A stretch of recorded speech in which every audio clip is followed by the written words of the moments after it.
The call came on a Tuesday. Unknown number. I almost didn't answer. I was neck deep in a new product launch. But something made me swipe right. Payton! The voice was familiar yet distant, stilted. Garrett? I asked, surprised. My older brother hadn't called me in, well, years. He's gone, Payton. Dad died this morning. Heart attack. I just stood there, phone pressed to my ear, staring out my office window at the bustling city below. Gone. Just like that. Mark. My father. And the first thing I felt? Not grief. Not sadness. More like a quiet hum. The end of a very long, very loud noise I'd gotten used to. A background static that had finally, blessedly, stopped. My name is Payton, by the way. And Mark, the man who had just died, was technically my father. More accurately, he was the man who had publicly disowned me 10 years ago, in front of 200 of his closest friends and business associates. The memory, sharp as broken glass, cut through the numbness. His 60th birthday. A lavish affair, naturally, at some ridiculously opulent hotel ballroom. Chandeliers dripped crystals, champagne flowed like water, and the air was thick with the scent of expensive perfume and forced laughter. I was 22, fresh out of college, buzzing with excitement about a tech startup I wanted to build. It wasn't exactly the join the family business and marry some pre-approved drone plan he'd meticulously mapped out for me since I was old enough to hold a fork correctly. I'd tried to explain it to him, my vision for an app that would revolutionize how small businesses manage their logistics. He'd listened, or pretended to, his face a mask of polite disinterest, before patting me on the head and saying, "That's nice, dear. Now, have you met young Arthur Kingsley? His father owns half of downtown." The climax of the evening, as it always was at his parties, was his speech. He stood, champagne flute raised, basking in the glow of the spotlights and the adoring gazes of his cronies. The crystal glittered. "A toast!" he'd boomed, his voice amplified by the microphone, echoing through the suddenly silent ballroom. I remember shrinking, a cold dread coiling in my stomach. I knew that tone. I'd been on the receiving end of it in private too many times. He scanned the room, his eyes cold and assessing, landing directly on me. I was seated at a table in the back, a deliberate placement, I was sure. "To family," he began, his voice dripping with false sentiment. "To legacy. And," he paused, a cruel smile playing on his lips, "to my biggest disappointment, Payton." The words, clear and cutting, slapped me across the face harder than any physical blow. A collective gasp rippled through the guests, followed by a wave of nervous titters and quickly averted eyes. I could feel hundreds of pairs of eyes burning into me. My mother, Eva, seated at the head table beside him, stared intently at her gold-rimmed plate, her lips a thin, bloodless line. She didn't look up, not once. My older brother, Garrett, the golden boy, the heir apparent, smirked from his seat of honour, a flash of undisguised triumph in his eyes. He even raised his glass a fraction higher. And Alina, my younger sister, ever the drama queen, let out a delicate, almost theatrical gasp, her perfectly manicured hand flying to her chest, though her eyes, when they flicked to mine, danced with pure, unadulterated malice. That was it. My official excommunication. My scarlet letter, branded on me in front of everyone who mattered in their world. All because I wanted to write code, to build something new instead of slotting neatly into the preordained box Mark had constructed for me. I'd walked out of that ballroom, head held high despite the burning tears I refused to let fall, and never looked back. Until now, apparently. "The funeral is on Saturday?" Garrett's voice crackled through the phone, devoid of any emotion save for a hint of his usual impatience. "Be at the main chapel, 11 a.m. Try to look presentable." Click. No, how are you holding up? No, it's been a while, maybe we could talk. Just an order, classic Garrett.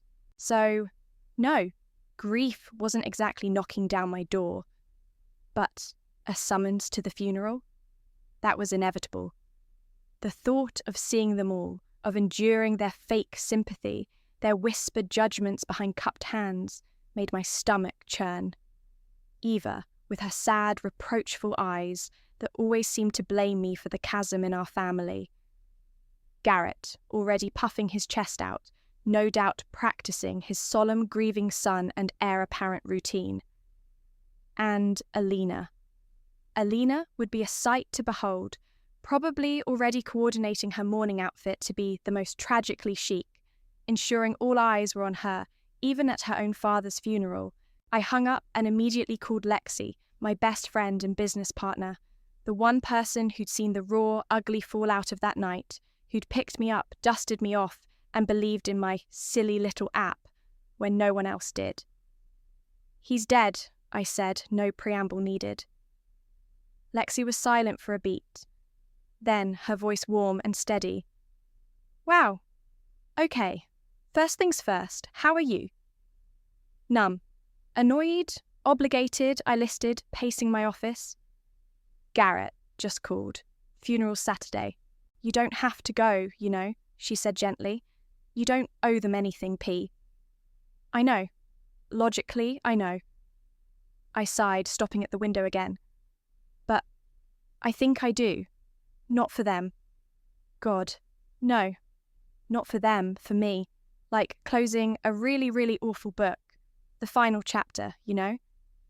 "Then I'll go with you," she offered immediately. "Moral support, human shield. I can glare menacingly at anyone who looks at you sideways." I managed a small smile. "You're a saint, Lexi. But this is a firing squad I probably need to face alone. Or at least walk into alone. It's my mess to see through to the end." "All right," she said, her voice full of understanding. "But my phone will be on volume max. Call if you need an extraction team or just to scream." So, I decided I would go. I'd walk into that lion's den, head held high. Let them stare. Let them whisper. They'd all be there, expecting me to be the same broken 22-year-old girl my father had tried to publicly shame into submission. It was almost amusing, really. After 10 years of silence, of building my own life, my own multi-million-dollar company, on my own terms, far away from their gilded cage and their suffocating expectations. Let them see what disappointment looks like now. Saturday arrived, grey and drizzly, a fittingly sombre backdrop for the charade I was about to witness. I chose a simple, dark grey suit, professional and understated. No dramatic morning attire for me. I wasn't there to perform. The chapel was already filling up when I arrived. A sea of dark suits and solemn faces, many of whom I vaguely recognised from Mark's business circles, or those infamous parties. The air was thick with the scent of lilies and hushed whispers. I spotted them immediately, front and centre, Eva, Garrett and Alina, a perfect tableau of grieving family. Garrett stood slightly ahead, greeting arrivals with a grave nod, his hand already clasped in that firm, reassuring way he'd probably practiced in the mirror. He was wearing one of Mark's old ties. A subtle but clear statement. He caught my eye, gave a curt, almost imperceptible nod, then turned back to shake the hand of some portly man murmuring condolences. No warmth, no acknowledgement of my actual presence beyond a tick on his mental checklist of attendees. Alina was a masterpiece of tragic beauty. Draped in expensive black lace, a delicate veil partially obscuring her artfully tear-streaked face. She clutched a lace handkerchief, dabbing at her eyes with theatrical precision, though I noticed her gaze kept flicking to the diamond brooch on a woman's lapel 2 pews ahead. Some things never changed. As I walked past their pew to find a seat further back, way back, I heard her stage whisper to Garrett, Did you see Mrs. Henderson's necklace? Tacky, right?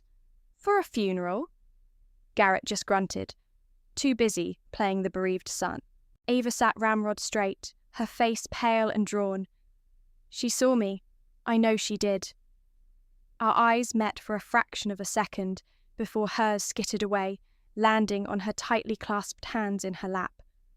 Later, during the endless procession of people offering condolences after the service, she approached me, her movement stiff. "Payton," she said, her voice a low murmur. "Thank you for coming." "Mother," I replied, keeping my tone neutral.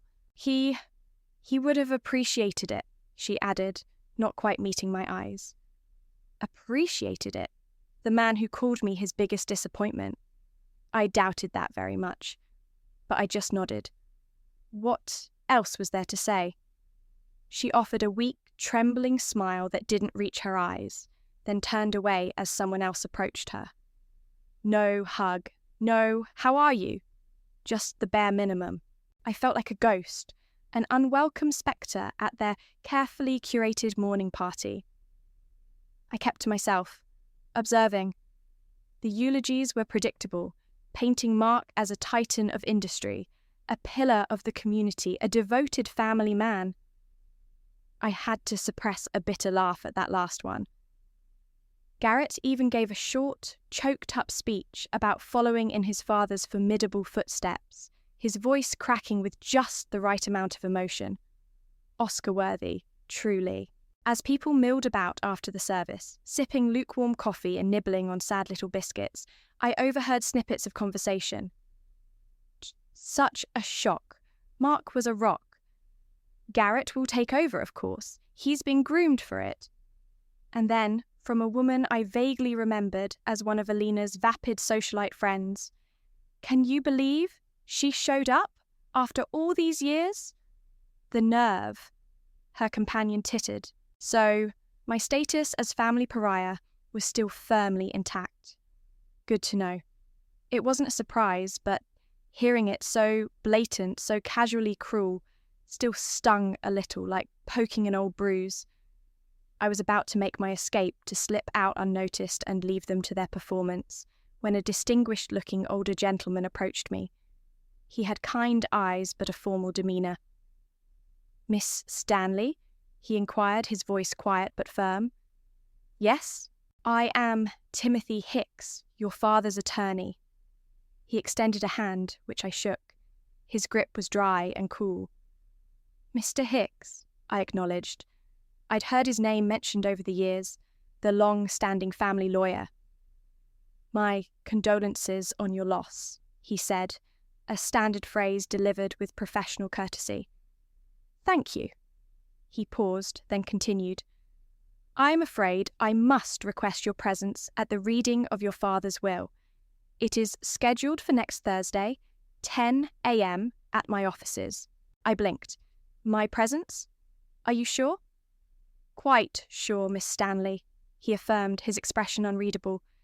"Your father was very specific that all his children be present for the entirety of the reading." "Alders are his children." The phrase, so matter-of-fact, landed with a dull thud. After years of being treated like an outsider, suddenly I was one of all his children again, at least for legal purposes. The irony wasn't lost on me. "Specific?" I echoed, a tiny, unwelcome flicker of curiosity stirring beneath the layers of cynicism and detachment. Why would Mark, who had made his feelings about me so abundantly clear, specifically demand my presence at his will reading? I expected nothing. Absolutely nothing. So why the command performance? Mr. Hicks simply nodded. Indeed, he made several particular stipulations. "I trust you'll be able to attend." It wasn't really a question. It was an instruction, much like Garrett's earlier. But this one, for some reason, felt different, heavier. "Yes, Mr. Hicks," I found myself saying. "I'll be there." He gave another curt nod. "Very good. My assistant will send you the details." And with that, he turned and walked away, leaving me standing there with a strange mix of dread and that annoying, persistent flicker of something else, something I couldn't quite name. Thursday morning dawned with a sense of grim inevitability. I dressed with care again, another suit, this one a sharp navy. Armour. That's what it felt like. I drove to Mr. Hicks's law offices, a grand old stone building downtown that screamed old money and discretion.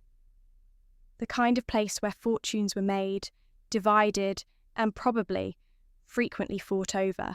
The receptionist, a woman with a perfectly serene smile and not a hair out of place, ushered me into a large wood-panelled conference room. And there they were, already assembled. My family. Eva sat at one end of the long, polished mahogany table, looking small and anxious, twisting a handkerchief in her lap.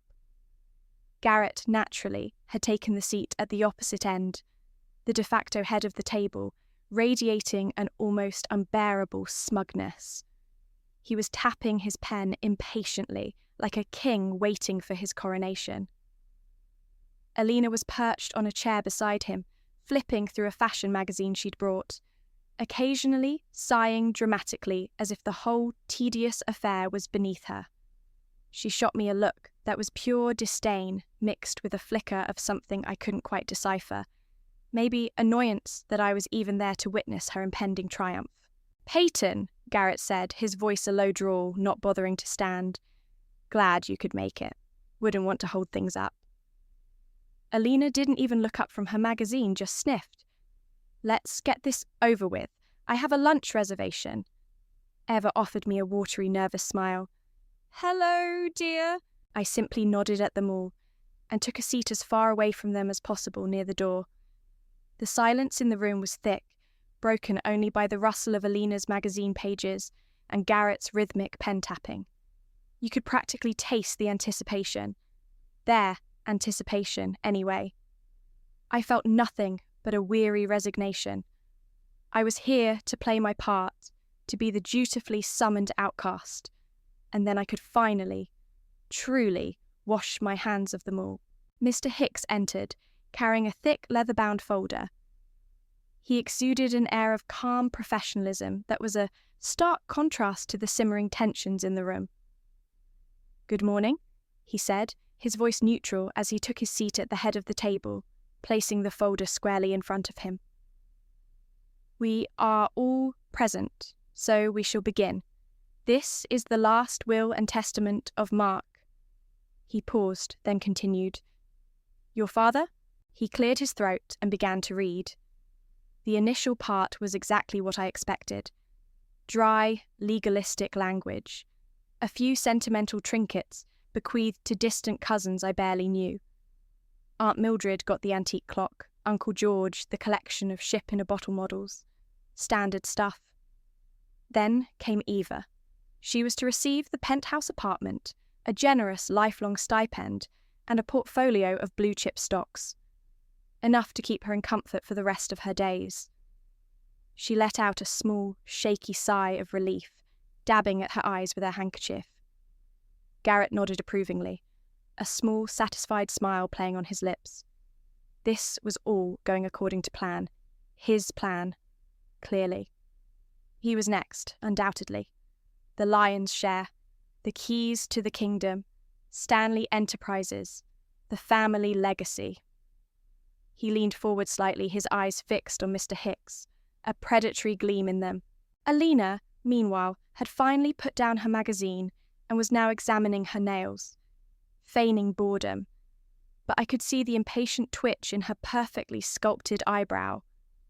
Her turn for a fat trust fund and a lifetime of shopping sprees was coming. I just sat there, a silent observer. I expected nothing. My name wouldn't even be mentioned, or if it was, it would be a curt, one-line dismissal. To my daughter, Payton, I leave my disappointment. I almost snorted at the thought.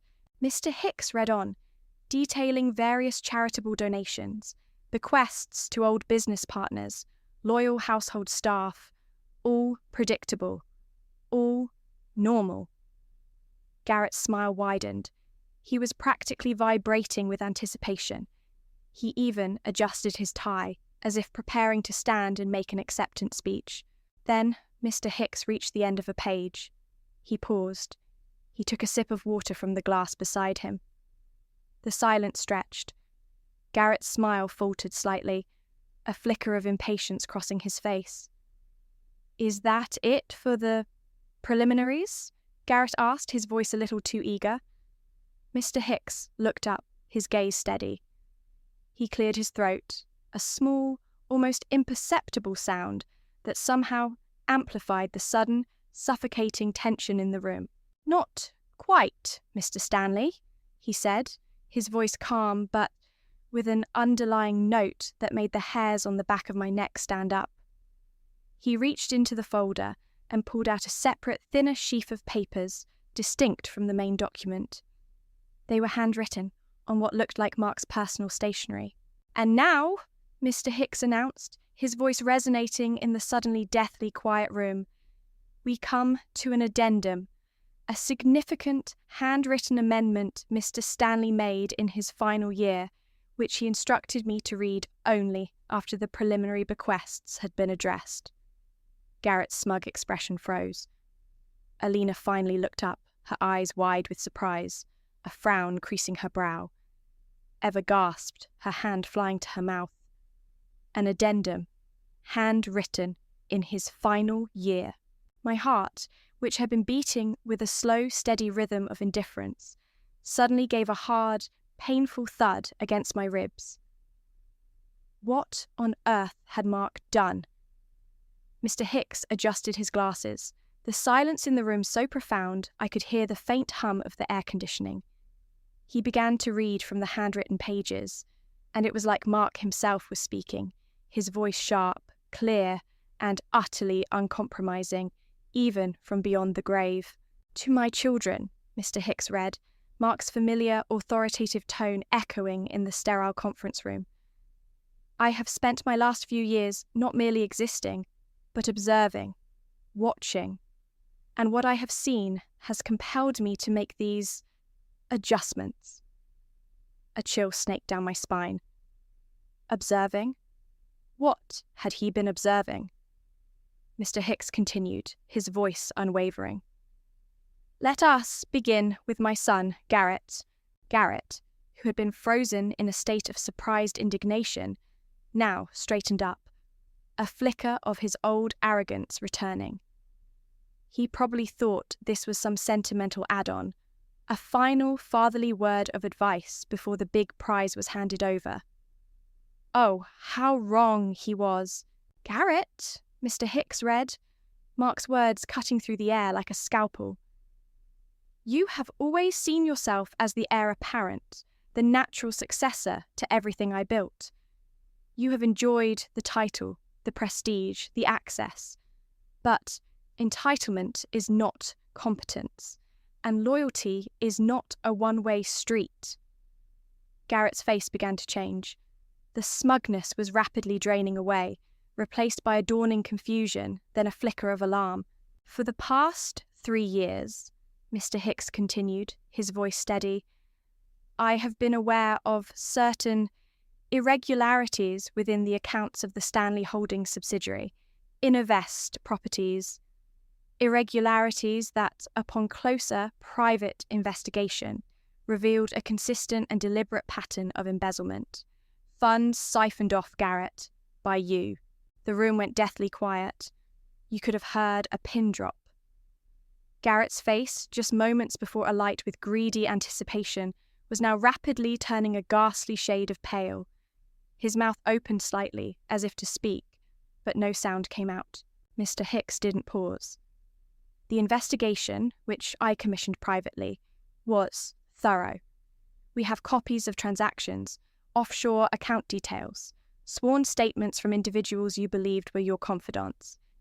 It seems your belief in your own cleverness far outweighed your actual discretion." He gestured to a slim file beside the main will. "All documented, all verified." My jaw practically hit the floor. Not because Garrett was a crook. That, frankly, wasn't a huge shock. He always had a slippery entitle streak, but that Mark knew. That Mark had investigated him. Secretly, meticulously. Therefore, Mr. Hicks read, the words falling like hammer blows, instead of inheriting control of Stanley Enterprises, or any significant portion thereof, Garrett, you are hereby formally and immediately removed from any and all leadership roles, directorships, and operational involvement within Stanley Enterprises and all its subsidiary companies. Your existing shares will be significantly reduced, the remainder placed into a blind trust controlled by an independent external party with the strictest possible oversight. Furthermore, a sum of $7.8 million, the amount verified as embezzled from Innovest Properties, is to be repaid in full to that company from your personal assets. Should your personal assets prove insufficient, the trust will cover the remainder, effectively diminishing your future income to a mere fraction of what you've become accustomed to. Garrett looked like he'd been punched in the gut. His face was ashen, his eyes wide with horrified disbelief. He stared at Mr. Hicks, then at the handwritten pages, as if willing them to burst into flames. He opened his mouth, then closed it again, a strangled gurgle escaping his throat. The golden boy, the heir apparent, was publicly, posthumously, and comprehensively ruined. Exposed as a common thief by his own father. I was stunned, absolutely stunned. Not by Garrett's disinheritance. I wouldn't have shed a tear if Mark had left him $1, but by the sheer, calculated precision of it. Mark hadn't just cut him off. He'd dismantled him. He'd gathered evidence. He'd laid a trap. And now he'd sprung it, with devastating effect, all read aloud for us to witness. This wasn't just a will, it was a reckoning. Eva let out a small whimpering sound, her hand flying to her chest. She looked at Garrett, her eyes wide with a mixture of shock and dawning horror. Alina, however, seemed to find the whole thing rather amusing. She let out a short, sharp scoff, a smirk playing on her lips. "Well, that's embarrassing," she muttered loud enough for us all to hear, shaking her head as if Garrett's downfall was merely a juicy piece of gossip. She was still utterly oblivious, still basking in the glow of her own anticipated inheritance, clearly believing this was just about Garrett getting his comeuppance. She had no idea the storm was about to break over her own perfectly coiffed head. Mr. Hicks, unflappable as ever, simply took another sip of water, his gaze sweeping briefly over Garrett's shattered form before returning to the handwritten addendum. He cleared his throat once more. "Regarding my daughter, Alina," he began. Alina sat up a little straighter, a bright, expectant look on her face.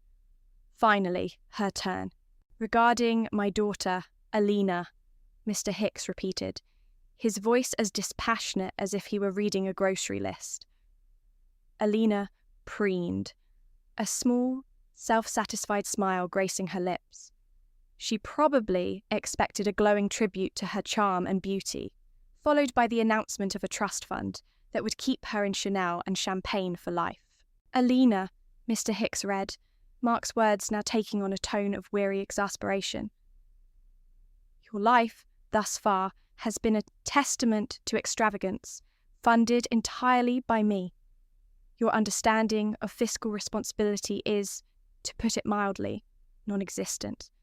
I have, over the years, discreetly settled mountains of your debt, credit cards maxed out on designer clothes you wear once, loans for cars you crash, down payments on apartments you abandon. All while you've demonstrated a complete lack of ambition, contribution, or even basic gratitude." Alina's smile faltered. Her eyes, moments before bright with anticipation, now narrowed with a flicker of indignation. "What is he talking about?" she hissed, loud enough for everyone to hear. Garrett, still reeling from his own public evisceration, shot her a venomous glare. Mr. Hicks continued unperturbed. Furthermore, your documented cruelty towards your sister, Payton, over the years, often unprovoked and deeply malicious, has not gone unnoticed, nor has your utterly superficial nature, your obsession with appearances over substance. My breath hitched. He'd seen that. He'd actually noticed. Alina's casual viciousness, the constant little barbs and digs she'd subjected me to for as long as I could remember. Therefore, Mr. Hicks read, the word therefore now sounding like the tolling of a doom bell in that room. The substantial trust fund I had previously established in your name is hereby dissolved, effective immediately. Alina gasped a strangled, horrified sound. Dissolved? What does he mean? Dissolved? That's my money! She shrieked, her voice rising in panic. Instead, Mr. Hicks went on, his voice cutting through her outburst, you will receive a one-time severance payment of $50,000. Access to this sum is conditional upon your securing gainful employment for a period of no less than 6 consecutive months and successfully completing a certified financial counselling program. Proof of both must be submitted to the executor. $50,000. To Alina, who probably spent that much on a single shopping spree, it was an insult. The conditions attached were an even bigger slap in the face. A job? Financial counselling? The very idea was anathema to her entire existence. But that's not all, Mr. Hicks continued, and I could almost hear the grim satisfaction in Mark's written words.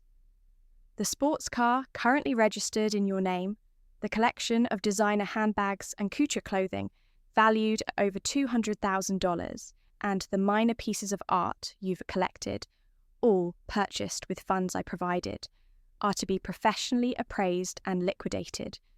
The proceeds will be used to settle your outstanding personal debts, which, I might add, are considerable. Alina's face, which had gone pale, now flushed a furious, blotchy red. He can't do that. Those are my things. He gave them to me, she sputtered, her voice trembling with rage and disbelief.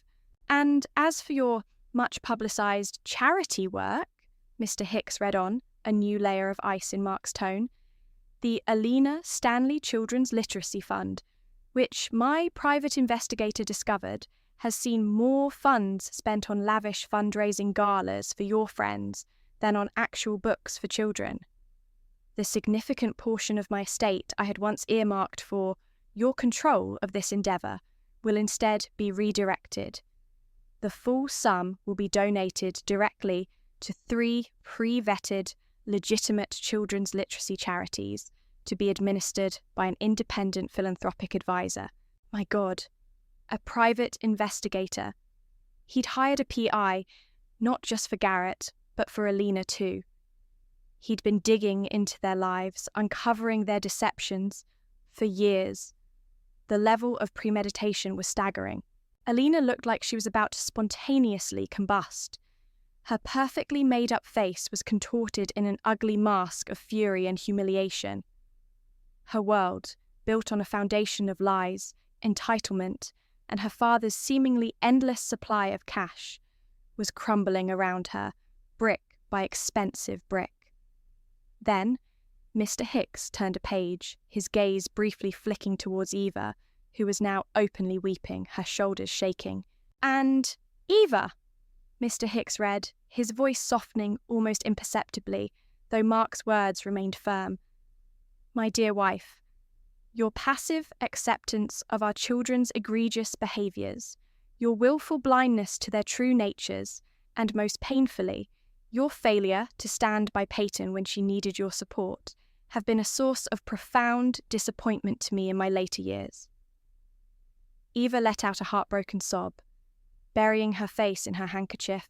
While your financial security is assured, as previously stated, Mr. Hicks continued, your control over your own inheritance will be significantly curtailed.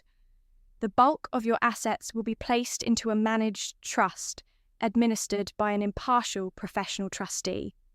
This trustee will have full discretion over distributions, ensuring your needs are met, but preventing any unwise diversions of funds to bail out Garrett or Alina from the consequences of their own actions. Or perhaps, and here Mark's words seemed to hang in the air, heavy with unspoken meaning, you may find yourself financially dependent on the good graces of the one child you collectively shunned. The implication was clear. Eva, who had always sided with Mark, who had enabled Garrett and Alina's worst impulses, was now in a cruel twist of fate, potentially at the mercy of my generosity, or at the very least, stripped of her power to continue propping up her favoured flawed children. The room was a disaster zone of shattered egos and dawning horror. Garrett sat like a stone statue, his face a mask of grey despair. Alina was openly sobbing, mascara running down her face in black rivulets, muttering, "It's not fair. It's not fair." Eva was a crumpled heap of sorrow. And me? I was just reeling, watching this meticulously planned demolition orchestrated by a father I thought had written me off entirely. Mr. Hicks paused, letting the weight of Mark's pronouncement settle. The air crackled with raw, unfiltered emotion. Then he took a deep breath, his eyes finding mine across the table. And finally, Mr. Hicks read, his voice unwavering, his gaze holding mine. To my daughter, Payton Stanley, the one I publicly called my biggest disappointment. Oh, the room fell into an even deeper, more profound silence, if that were possible. Every eye filled with varying degrees of shock, disbelief, and dawning dread, turned to me. My heart, which had been a spectator to their downfall, now hammered against my ribs like a trapped bird. What could he possibly have left to say about me? To my daughter, Payton Stanley, the one I publicly called my biggest disappointment. Mr. Hicks's voice, though steady, seemed to carry the weight of years of unspoken words. The silence in the room was absolute. Even Alina's sobs had momentarily ceased, her tear-streaked face turned towards me with a look of stunned, almost fearful curiosity. Garrett remained a statue of disbelief, but his eyes, too, flickered in my direction. Eva looked up, her expression a mess of confusion and dawning apprehension. Mr. Hicks continued reading from Mark's handwritten addendum. That public denunciation at my 60th birthday party was the single greatest mistake of my life. A mistake born of arrogance, outdated pride, and a profound, stubborn blindness for which I have no excuse, only a deep and abiding regret. I felt a jolt, as if the floor had tilted beneath me. Regret? Mark? Admitting he was wrong? This was unimaginable.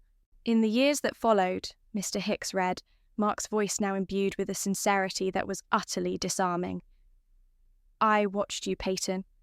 From a distance, yes, but I watched. I saw you struggle. I saw you persevere.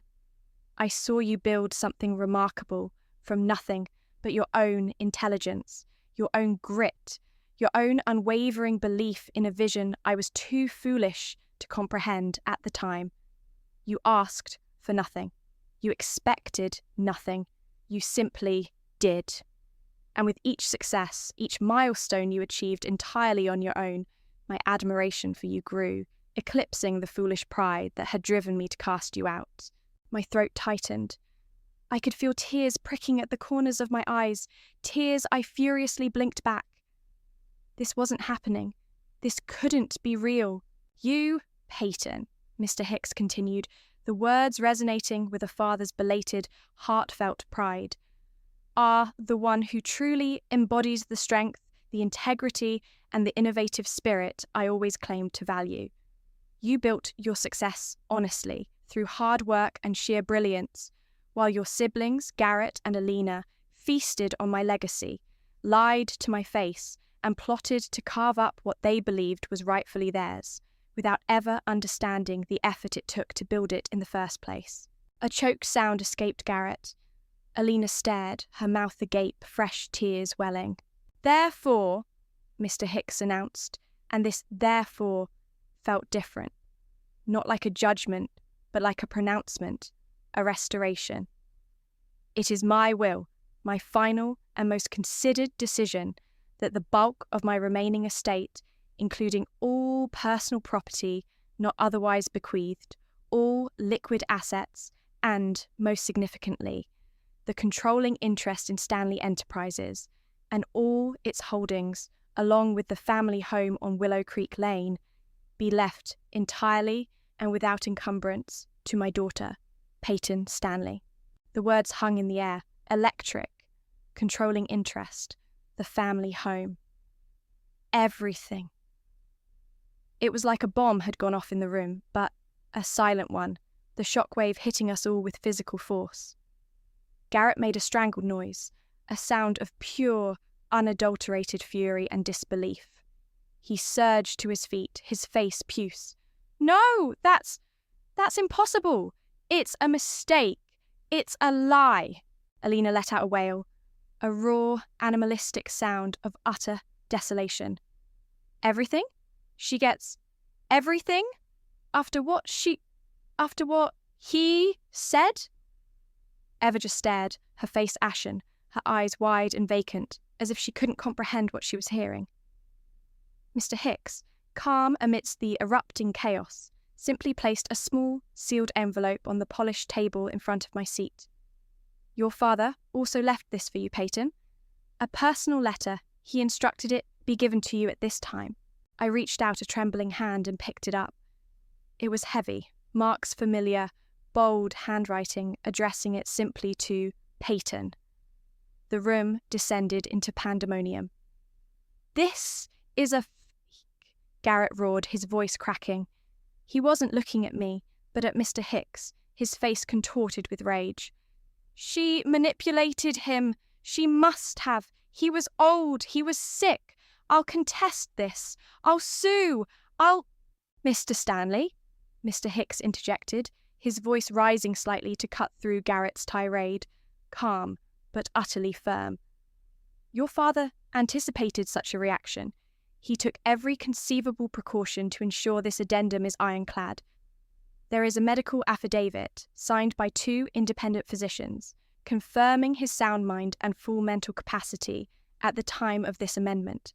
Furthermore," and here Mr. Hicks's voice dropped, carrying an undeniable weight of finality, "there are video recordings. Video recordings of your father dictating and signing this addendum, clearly stating his intentions and his reasoning. These recordings, along with all supporting documentation, are securely stored and will be made available to the court should any challenge arise." Video recordings.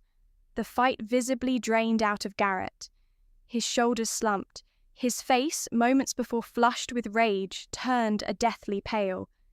He sank back into his chair, defeated, muttering, No, it can't be." Alina was now sobbing uncontrollably, her head in her hands. "My life is over. He's ruined me. He's ruined us all." Eva just sat there, tears streaming silently down her face, looking utterly broken. "And me?"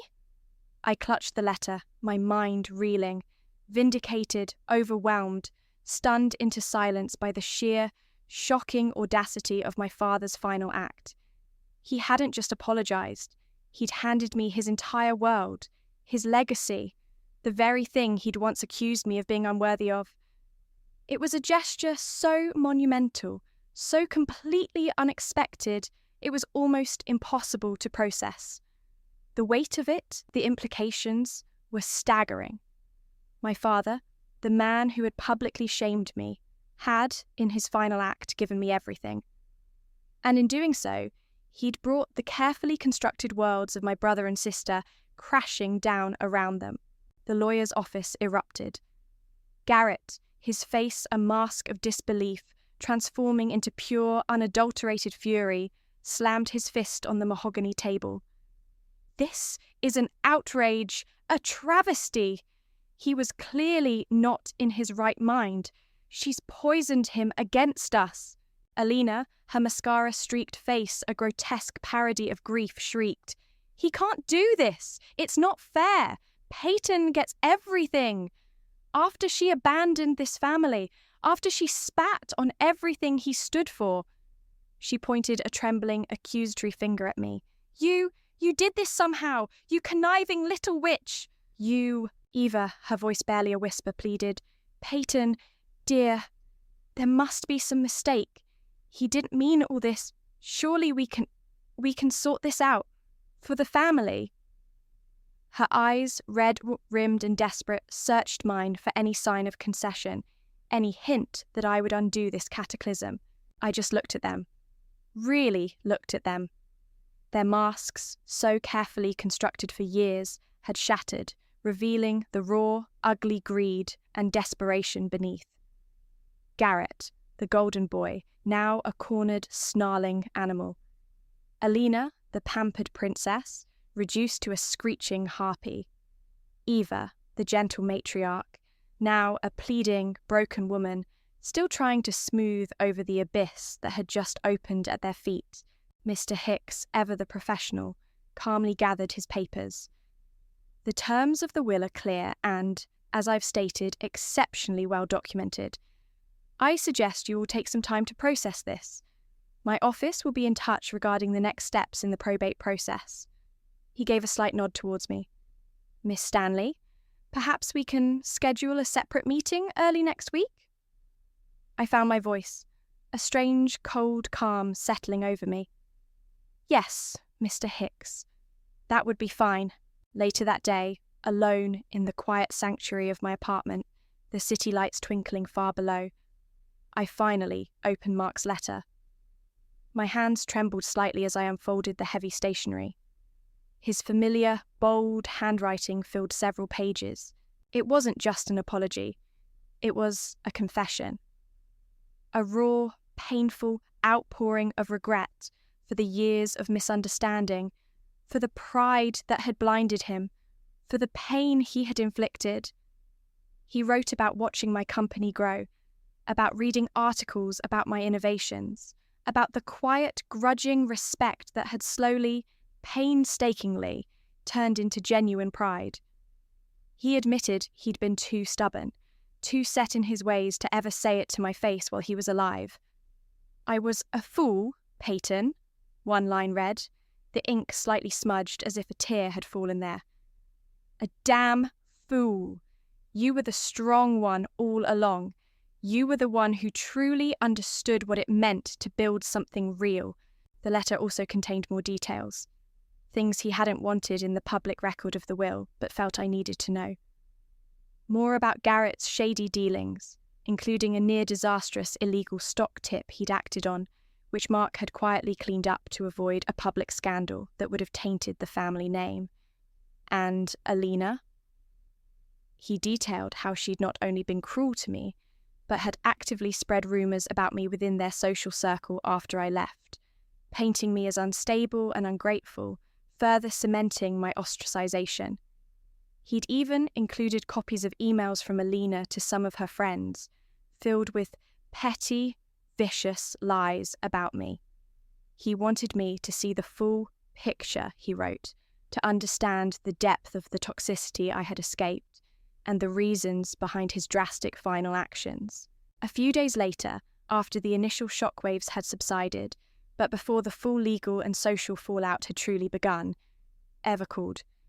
"Payton," she began, her voice hesitant. "Garrett and Alina, they're devastated. We all are. Your father, he couldn't have meant for it to be like this." "He was very specific, Mother," I replied, my voice even. "Mr. Hicks has videos." "But to leave them with nothing," she pressed. "Garrett is talking about lawsuits. His reputation is in tatters." Alina is beside herself. Can't you find it in your heart to make some arrangements for their sake?" "The arrangements have been made," I said, the coldness in my own voice surprising even me. "By Dad. I met with Garrett and Alina one last time, at their request in the now eerily quiet family home. My home, apparently.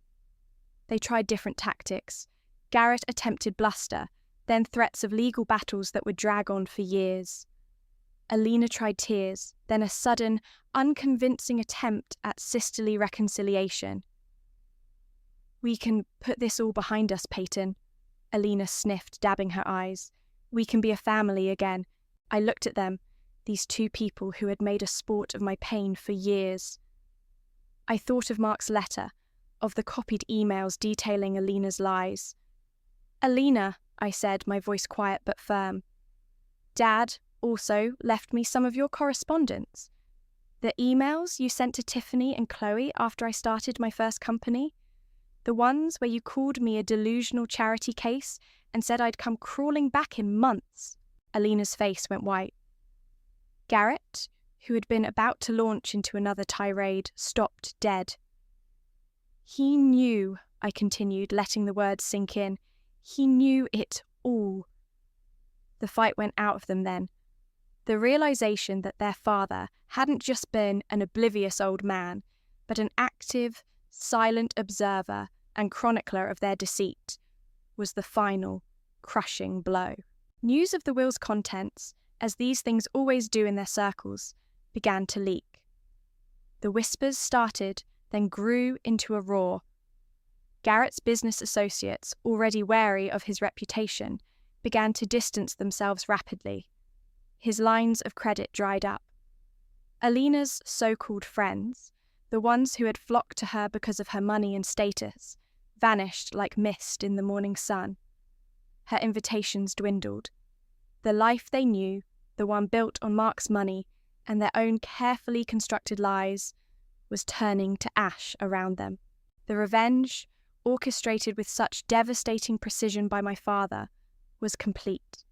He had toasted to my failure all those years ago. Now, it seemed, the final silent toast was to the unvarnished brutal truth. And I was the one left holding the glass. The dust began to settle, not into comfortable silence, but into the gritty reality of consequences. Garrett's threatened lawsuits fizzled out before they even began. Mr. Hicks, true to his word, had presented the incontrovertible evidence, the medical affidavits, the video recordings. Garrett, facing not only disinheritance, but the very real threat of criminal charges for embezzlement, now that Mark wasn't there to quietly clean up his messes, had bigger fires to fight. Last I heard, the authorities were indeed taking a very keen interest in Innovest Properties. His empire of deceit was crumbling. Alina, stripped of her trust fund and her prized possessions, the sports car and designer wardrobe went to auction surprisingly quickly, the proceeds barely covering her debts, was adrift. She'd called me once, a tearful, rambling mess, asking if I could just advance her a little something from the tiny severance Dad left her, because finding a job was, totally impossible, and financial counselling was for poor people. I politely declined. The conditions were clear. She hung up on me. I saw her a few weeks later, actually working as a hostess at a trendy but not quite A-list restaurant. Her nails weren't perfectly manicured. It was a start, I supposed. Eva was a shadow of her former self. She moved out of the grand family home on Willow Creek Lane, my home now, a bizarre thought, and into the penthouse apartment Mark had left her. She tried, in her own awkward, fumbling way, to bridge the chasm. Tentative phone calls, invitations to tea that I politely deflected. "Your father? He always had a complicated way of showing love, Payton," she'd said during one call, her voice thin and reedy. Perhaps this was his way of making amends? Perhaps, I'd replied non-committal. Amends, or a final grand gesture of control, even in death? I wasn't sure. I maintained a polite distance. The wounds were too deep, the years of silence too vast, to be papered over with a few cups of Earl Grey. The weight of Stanley Enterprises, The sprawling business empire Mark had built now rested on my shoulders. It was a strange, unwelcome burden. I walked through the opulent headquarters, a place I'd only ever seen from the outside, a symbol of the life I'd rejected. The board members, old associates of Mark, looked at me with a mixture of apprehension and curiosity. The disappointment now held all the cards. But this was his world, not mine. His dream. I had my own. So, I made a decision. I met with a reputable, ethical investment firm, one known for its fair treatment of employees. We negotiated a sale. Stanley Enterprises would continue, its workforce protected, its legacy in a way preserved. But it wouldn't be run by me. I took the proceeds, a staggering sum that still made my head spin, and poured a significant portion into expanding my own tech company, the one I'd built from scratch, the one Mark had initially scorned. We were on the cusp of launching a new platform, and this infusion of capital would accelerate everything. With another portion, I established something new, the Phoenix Fund, a foundation dedicated to supporting young entrepreneurs, especially women, who dared to choose unconventional paths, who faced down skepticism and familial disapproval to chase their own unique visions. It was a quiet tribute, a subtle counter-narrative to that awful night at Mark's 60th. No public pronouncements, no grandstanding, just support, the kind I wished I'd had. The revenge, if you could call it that, had been swift and total. There was a grim satisfaction in seeing Garrett and Alina face the karmic justice they so richly deserved. A sense that the universe, or at least my father's meticulously crafted will, had finally balanced the scales. But it wasn't a triumphant, fist-pumping victory. It was quieter, more complex. There was a profound sadness, too, for the family that was, and the family that could never be. For the years lost to bitterness and misunderstanding. I stood in the Willow Creek house one last time before the new owners took possession. It was empty now, echoing with ghosts and memories. I didn't want it. It was too full of him, of them. My life was elsewhere, in the bright, innovative spaces of my own company, with Lexi by my side, building our future. My father's final act wasn't just revenge. I saw that now. It was a desperate, flawed, and incredibly dramatic attempt at connection, at redemption. A way of saying, I see you, I was wrong, you were right. He'd given me the power to dismantle the toxicity, to rewrite the narrative, and to finally, truly, be free. I might never fully forgive him for the years of pain, for the public humiliation that had shaped so much of my early adulthood. But as I closed the door on that house for the last time, I understood his final message. He'd given me the ultimate validation, in the only way he knew how. My life was now, unequivocally, my own, unburdened, and in a strange, bitter-sweet way, understood.